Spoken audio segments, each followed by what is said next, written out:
Got the kids out here. They're over there looking for rocks to add to our rock collection. I'm outside getting the yard cleaned up after last night. You say hi? Hey, what's your name? You say hi? Hey, you say hi to everybody? Yeah. Look, say hi. Wave. Hi. Aiden. What? You got your glasses? Alright. Hi. You say hi? But yeah, I'm getting the yeah. But yeah, I forgot the air compressor outside last night and all of the bad stuff that happened last night.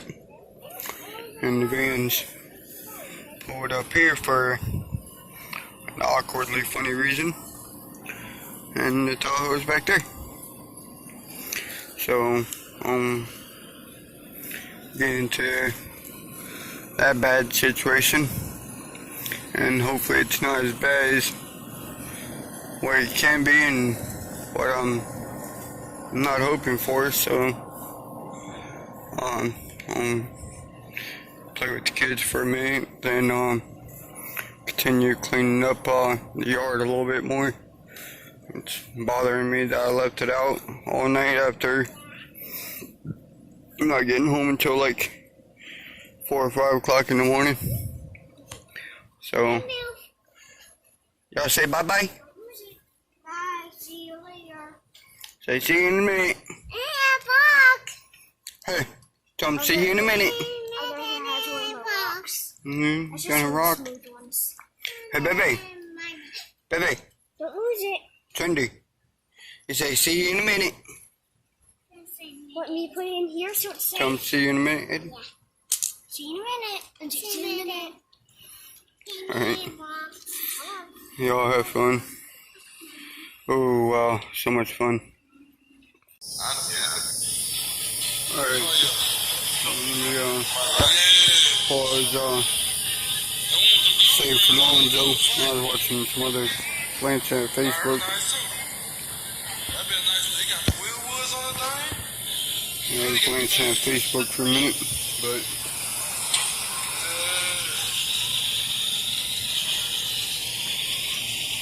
pause, save for Lonzo. And give an update on a little bit of current bad situations, more current bad situations. As we can see, this tire did not make the leak down test more than 24 hours. This tire. Something went wrong. Please try again. Yeah, shut up, Google. This tire is alright. 5.3. I mean, on 5.7 Vortec. I hate the Sparta injection intake, fuel injectors, intake putters, fuel sprayers. But no, yeah, it has a stupid, for anybody who doesn't know,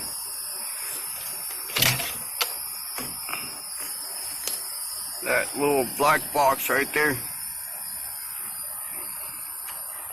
that little black box right there has 8 hoses going off of it, spraying fuel into underneath the throttle body there, underneath the air intake manifold inside of it, like the valley port where I took the intake manifold off for the 5.3. Yeah, that one's a lot more stupider. And I hate the EGR system right there. I wish I can convert it over to carbureted. But yep, this tire's good. My tire's still holding up here. And this tire is still holding up air. So that's happy. But, so, update from yesterday. I was putting the tires, the rims on the Avalanche, because I wanted to see what the black 20s look like on the Avalanche bolted up. And I wanted to get them off the ground. That way they couldn't walk away. And somebody was supposed to come pick them up, but he got busy working on another vehicle, so I was going to put them on the truck for the fun of it. But then I got a phone call. Well, actually, last night when I was recording, I had turned my camera off because Shandy had walked outside and told me that Mister was trying to get a hold of me, saying that the van was overheating. She had to go down to Dollar General, which is around the block, not too far away, so the transmission problem wasn't an issue because she wouldn't have been needing to go really over 40 miles an hour in limp mode. So it was just around the corner and back. But the radiator started overheating. So she sat there for a while and let it cool down. But then it wasn't starting. Like she would turn the key and nothing would happen on the key. So, and I got worried. So I was going to take the Avalanche, I was going to take Tahoe up there and see what was the problem with the van not starting. See if it was the battery or what. So, as we know, when I did the test drive around the block the other day, it drove fine. From a video that I think is one of the next upcoming videos from now. From me uploading my backlog. So, it was driving fine.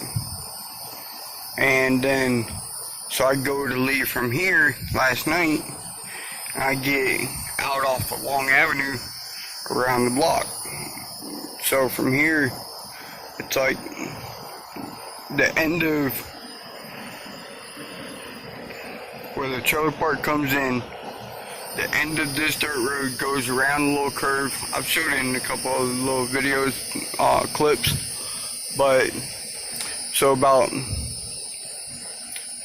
say, within 100 feet, it stalled out, and so I figured it ran out of gas.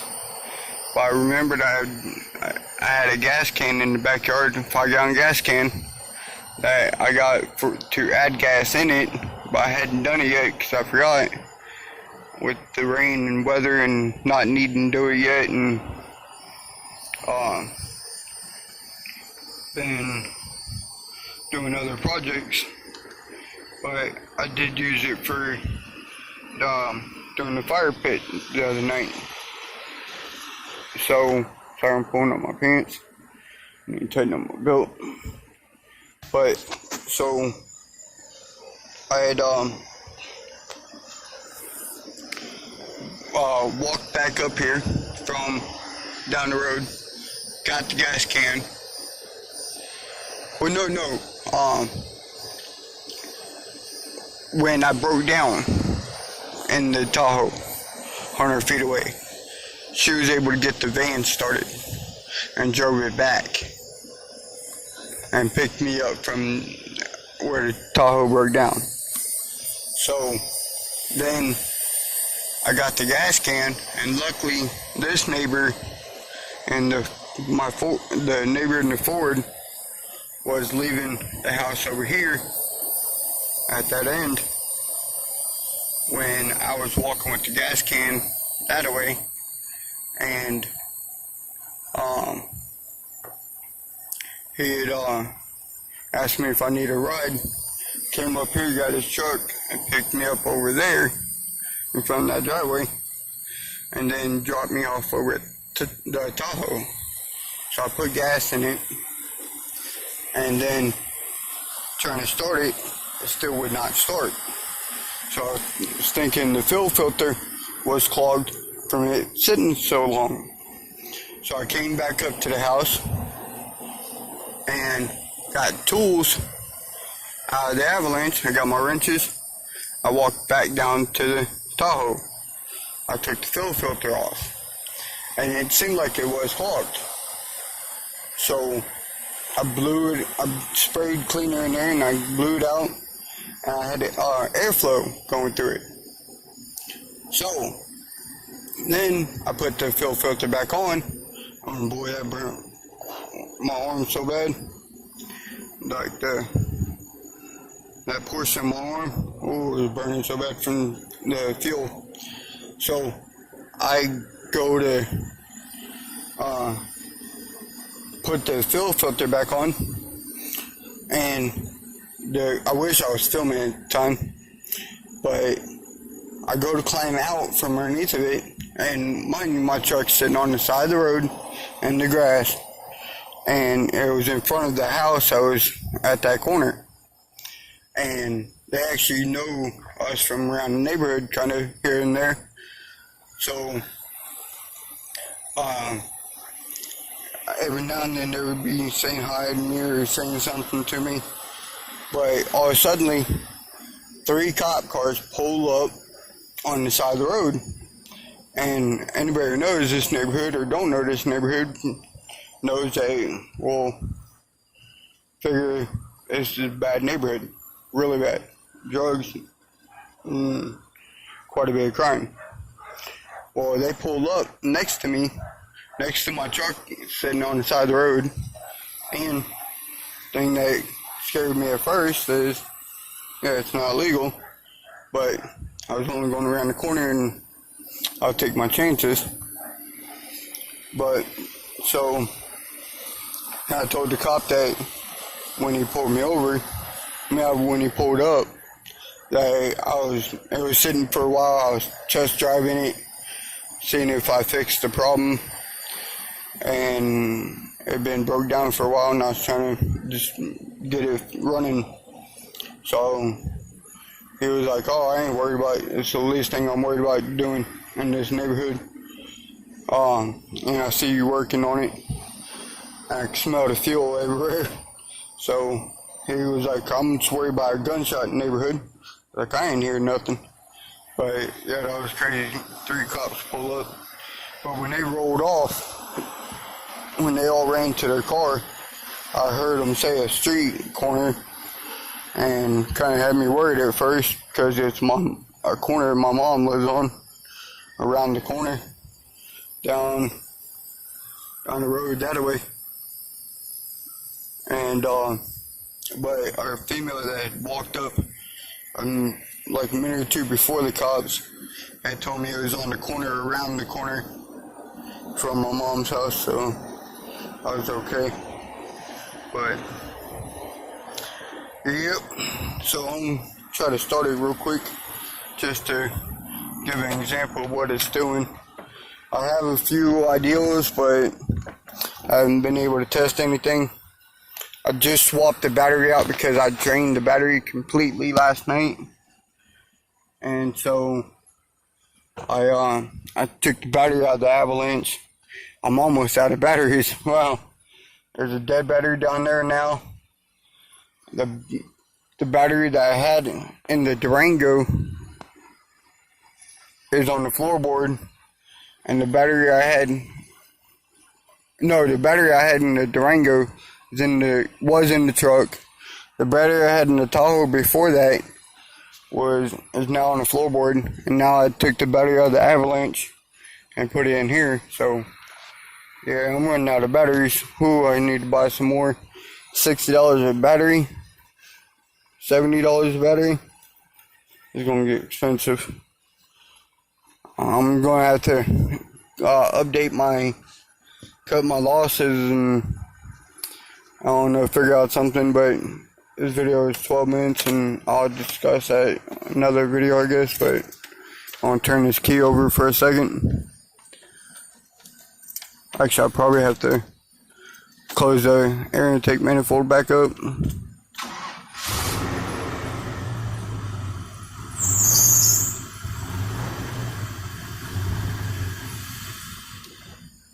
Yeah, it's just sputtering down. But I don't know, it's a problem with the fuel issue. It's seeming like the fuel regulator or something like that. But I don't know, it's another problem. And I gotta deal with whether or not, if it was just a radiator low on antifreeze with the van overheating. I filled it up. I went and checked it. It was empty. I filled it up more. I'm hoping that it's not leaking anywhere in the water system. I'm looking around each time I do it. I don't see nothing draining. So I'm just hoping it's not leaking into the motor. I've looked at the oil. Oil still looks fine from me doing the oil change the other night. So I'm hoping and praying, but a lot of added bad situations and bad luck right now. So I'm just hopefully going to be able to manage to do something soon.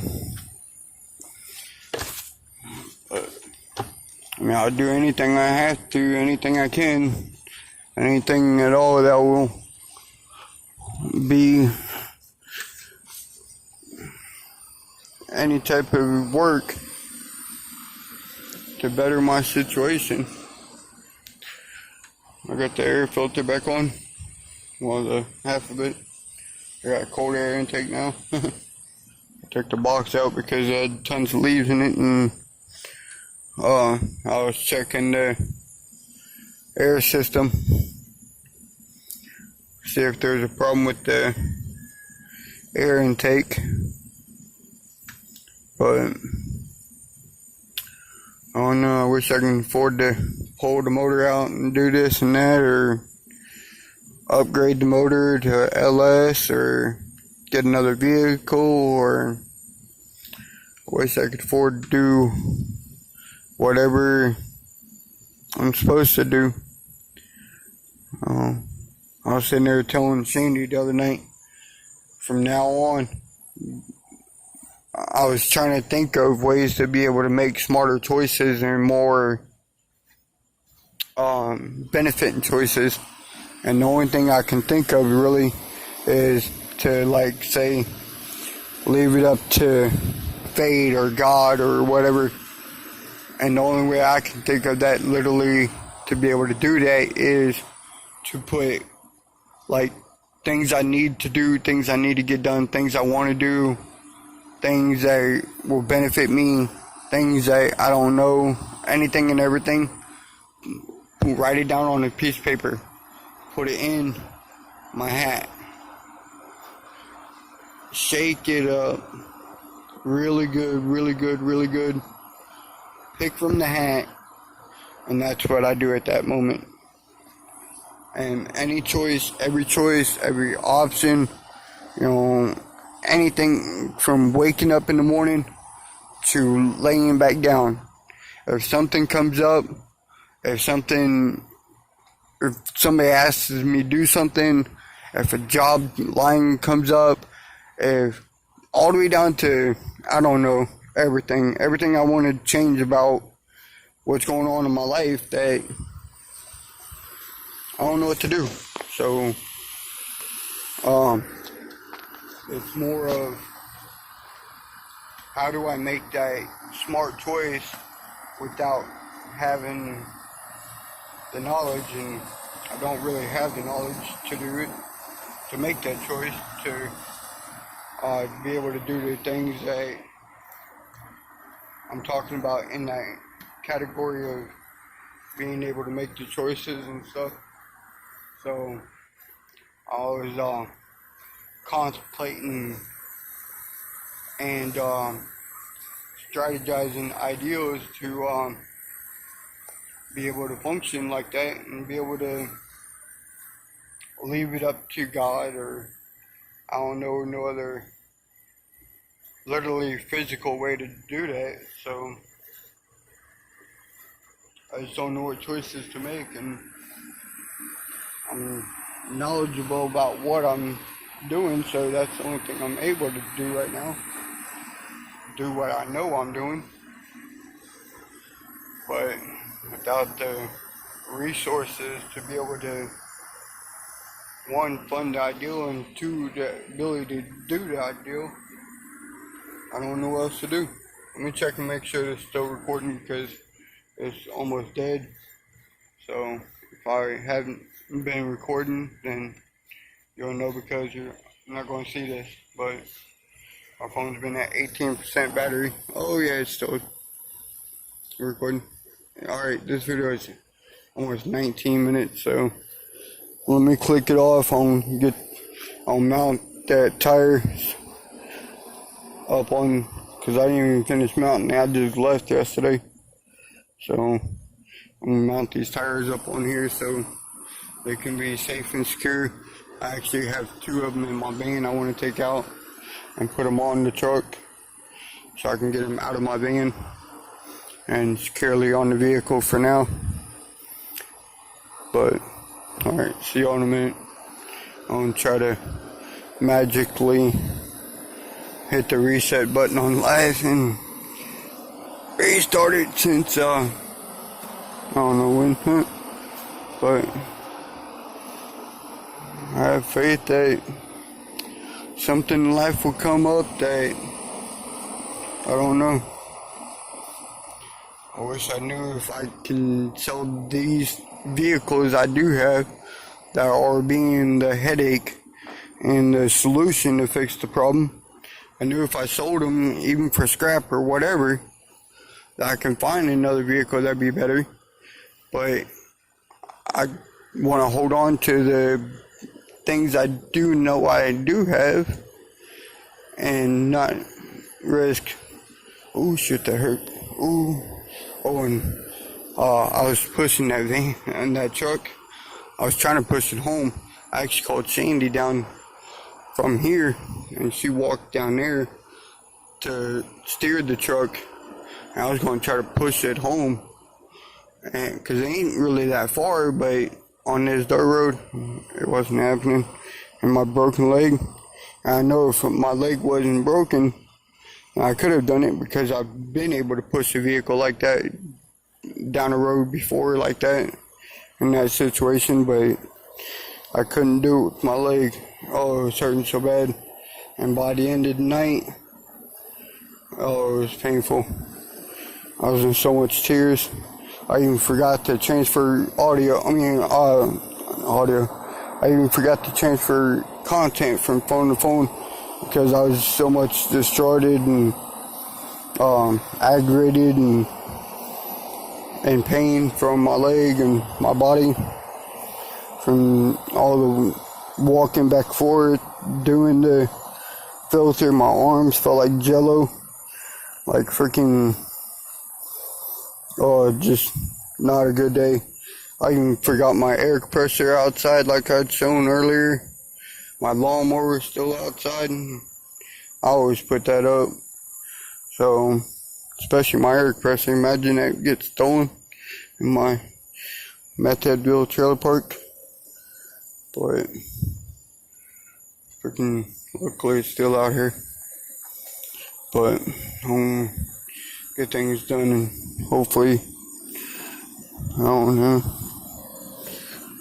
hopefully I have a sign from God or something. But, oh, my leg hurts. Alright, I'll see y'all in a minute. Thank y'all, everybody, and be on the lookout for the come up, I guess. Y'all great motivation. Love and peace and blessings to everybody.